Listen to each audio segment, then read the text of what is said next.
안녕하세요. 펀드메딕입니다. 오늘은 팔라디움 가격이 하락하면 수익이 나는 팔라디움 선물 인버스의 투자 방법에 대해서 말씀을 드려보겠습니다. KB자산운용의 KB스타라는 브랜드로 팔라디움 선물 인버스라는 상품인데요. 팔라디움이란 금속은 이 화면에 보이는 자동차 꽁무니에 붙어있는 머플러라는 장치가 있습니다.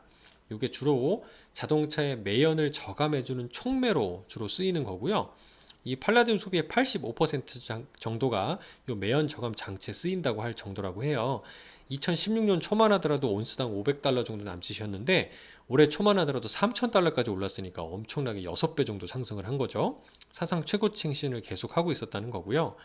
근데 이게 특히 올해처럼 포스트 코로나가 풀리면서 이런 봉쇄 해제 영향에서 소비재의 수요가 크게 증가하면서 자동차를 생산하려고 하는데 오히려 이런 소재나 자동차용 반도체가 부족해서 생산이 지연된다라고 할 정도의 뉴스가 들리고 있죠. 그래서 팔라디움의 수요가 급격히 늘어나고 있었고, 두 번째, 친환경적인 테마, 그러니까 매연을 좀 더 줄여서 또 탈탄소로 가자라는 취지 때문에라도 이런 그 환경 규제로 인한 팔라듐의 수요가 늘어나고 있었던 거예요. 이런 것들이 복합적으로 만나면서 팔라듐의 가격이 급격히 올랐어요. 근데 이게 반전이 있었던 게 전기차를 많이 타니까 앞으로 이런 내연기관차가 점점 없어지지 않겠어요? 그럼 팔라듐의 수요가 없어지겠네. 그러면 그동안 고공행진했던 가격이 큰 폭으로 떨어질 거지 않습니까?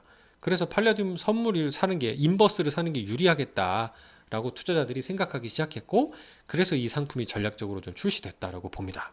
다만 계속 하락하더라도 조심하셔야 되는 게 뭐냐면, 찾아보니까 이 팔라듐이요, 금속의 경우 상온에서 자기 부피의 900배 이상의 수소를 흡수하는 성질을 가지고 있대요. 그러니까 수소 저장 합금에도 이용될 수 있는 특징을 갖고 있다는 겁니다. 따라서 가격이 많이 폭락하게 되면은 향후 우리가 일반 전기차도 있지만 수소 전기차라는 것도 많이 지금 개발을 하고 있잖아요. 수소 전기차 시대가 오더라도 필요한 금속이 될 수 있기 때문에 무한정 하락한다고 보기보다는 어느 정도 과거 평균치 정도 수준으로 하락한다고 그랬을 때는 더 이상 투자하면 안 될 것 같다는 생각도 듭니다. 따라서 무조건 안 좋은 건 아니에요. 전기차 시대가 온다고. 그래서 팔라듐의 속성을 먼저 알아봤고요. 가격적인 부분은 역시나 아까 말씀드린 바와 같이 이 1,000달러 남짓에서 갑자기 올해 초에 3,000달러대까지 급등을 합니다. 요게 올해 5월 이후로 34% 정도 폭락을 했어요. 2,000달러대로 온수당. 근데 동기간 동안 당연히 팔라듐 선물 인버스는 떨어지니까 인버스 반대로 상승했겠죠. 5월 달만 하더라도 4,200원이었는데 한 6,000원대까지 상승했다가 5,400원으로 떨어졌으니까 42% 정도의 상승을 단기간 보여줍니다. 이렇게 활용하기에 좋은 ETF라고 볼 수 있고요. 향후 그러면 팔라듐의 가격이 어떻게 될 거냐가 되게 중요하지 않습니까? 저는 이게 다른 건 모르더라도 생산에 주목할 필요가 있다고 생각을 하는데, 이런 기사가 눈에 들어왔어요. 올해 니켈 생산량이 지난해 대비 한 7% 정도 늘어난다라는 게 있는데요. 인도네시아의 니켈 산업이 확장되고 있고 필리핀, 브라질, 인도네시아 등등 전 세계에서 생산이 되고 있다는 얘기예요. 가격이 오르니까 생산을 늘리기도 하겠지만 KB자산 그 측은 이렇게 말했답니다.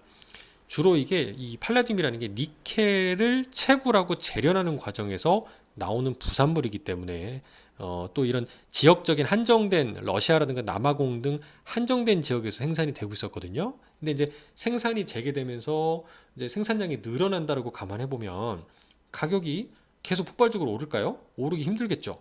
공급이 늘어나면 수요가 그 이상 늘어나지 않는 이상 가격은 하락하게 돼 있습니다.